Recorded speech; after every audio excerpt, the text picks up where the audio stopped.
Shalom sahabat yang baik hati, salam sehat selalu bagi kita semuanya. Marilah kita bersatu di dalam doa. Allah Bapa dalam Yesus Kristus, kami sungguh bersyukur ya Tuhan atas segala rahmat-Mu di dalam hidup kami. Saat ini kami mau merenungkan firman-Mu ya Tuhan. Berkenanlah Engkau menolong kami, menuntun kami, memenuhi hati dan pikiran kami, sehingga kami di dalam merenungkan firman-Mu, kami boleh selanjutnya menjadi pelaku firman Tuhan. Amin. Firman Tuhan bagi kita pada hari ini dari 2 Petrus 3 ayat 2. Supaya kamu mengingat akan perkataan yang dahulu telah diucapkan oleh nabi-nabi kudus, dan mengingat akan perintah Tuhan dan juru selamat yang telah disampaikan oleh rasul-rasulmu kepadamu.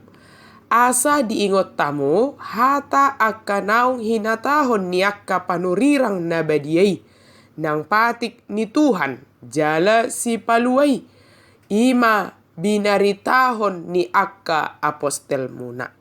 Mengingat perintah Tuhan dan juru selamat. Ingatan manusia tidaklah setia. Sangat rentan dengan kata lupa. Bukan hanya karena faktor usia. Sebab anak-anak juga sangat sering mengatakan lupa jika ditanya sesuatu hal kepadanya. Jika demikian, hal apa yang dapat dilakukan supaya tetap mengingat dan tidak mudah melupakan? Ada orang yang menggunakan teknik menulis atau mencatat hal-hal yang menurutnya sangat penting supaya tidak mudah dilupakan. Tidak hanya sekedar dicatat, tetapi dibaca berulang-ulang sehingga melekat dalam hati dan pikiran dan tetap mengingat apa yang dia catat. Rasul Petrus mengingatkan untuk mengingat akan perkataan yang telah diucapkan oleh para nabi dan juga mengingat perintah Tuhan dan mengingat juru selamat yang telah disampaikan oleh rasul-rasul. Sebab akan terjadi hari penghakiman. Hari di mana segala penderitaan di dunia ini akan berakhir dan orang-orang percaya dan setia akan menerima kehidupan yang kekal.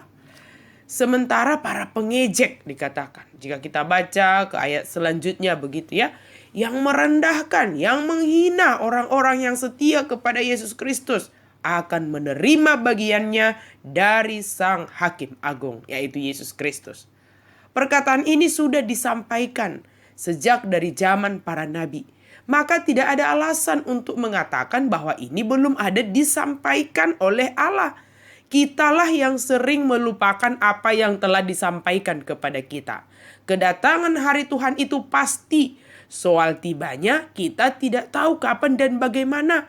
Yang harus kita lakukan adalah bagaimana cara kita mempersiapkan diri dalam menanti kedatangan hari Tuhan. Dan kalau kita baca pemberitaan Yesus, Yesus juga beberapa kali menyampaikan nubuatan tentang hari Tuhan, kedatangannya kembali. Ayat hari ini juga mengajarkan kepada kita, yaitu pertama, dengan mengingat akan perintah Tuhan. Dalam masa penantian ini, dalam masa berjaga-jaga, ingat akan perintah Tuhan. Dari mengingat perintah Tuhan, maka hati kita akan digerakkan untuk melakukan perintah Tuhan. Sebab jika kita melupakan perintah Tuhan, tentu kita tidak tahu dan tidak dapat untuk melakukan perintah Tuhan. Perintah Tuhan adalah hal yang mutlak harus kita kerjakan. Dan dalam mengerjakannya adalah sebagai wujud kasih kita kepada Allah. Dan tentunya kita sendiri yang akan menikmati hasil dari apa yang kita kerjakan. Mengingat dan melakukan perintah Tuhan sebagai wujud hubungan kita yang sangat dekat dengan Tuhan, yang sangat baik itu dan mengasihi kita. Kedua, mengingat dan percaya akan juru selamat yang telah dianugerahkan dan diberitakan oleh rasul-rasul bagi kita. Sebab hanya di dalam Yesus kita beroleh kehidupan kekal. Di dalam Yesus sebagai juru selamat kita akan bersuka cita di hari Tuhan yang sedang kita nantikan. Sahabat yang diberkati Tuhan, kiranya kita tetap mengingat dan merenungkan segala pemberitaan firman Tuhan bagi kita, terlebih menjadi bekal atau persiapan kita dalam menanti kedatangan hari Tuhan yang menjadi sukacita bagi orang yang percaya dan setia. Amin, mari kita berdoa. Terima kasih Tuhan untuk firman-Mu. Mampukan kami untuk senantiasa mengingat akan pemberitaan yang telah diberitakan kepada kami tentang kedatangan hari Tuhan, tentang perintah Tuhan, tentang juru selamat. Sehingga di harinya nanti kami bersuka cita sebab penderitaan kami di dunia ini akan berakhir dan kami akan menerima anugerah kehidupan yang kekal. Dalam nama Yesus kami berdoa dan bersyukur. Amin.